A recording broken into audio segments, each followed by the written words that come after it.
നമുക്കിപ്പോൾ trending ആയിട്ടിരിക്കുന്നത് bun Musca ചെയ്ത് നോക്കിയാലോ ഒന്ന്. അതിന് റൂം ടെമ്പറേച്ചറിലുള്ള ബട്ടറാണ് എടുക്കുന്നത്. നമുക്ക് അതിനകത്തോട്ട് മിൽക്ക് മെയ്ഡ് ഒഴിക്കാം.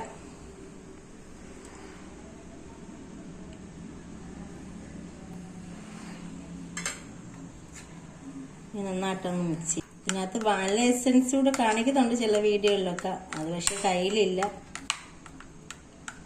അതിനകത്തോട്ട് തേച്ച് പിടിപ്പിക്കാം.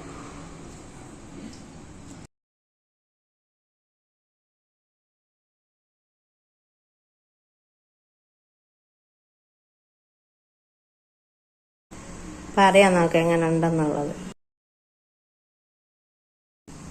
എങ്ങനെയുണ്ട്? കൊള്ളാവാ? അപ്പൊ ശരി, അപ്പൊ പിള്ളേർക്കൊക്കെ ഇഷ്ടപ്പെടുമായിരിക്കും. ഇനി ഞാനിന്ന് ടേസ്റ്റ് ചെയ്യട്ടെ. കൊള്ളാം. അപ്പൊ ഓക്കെ.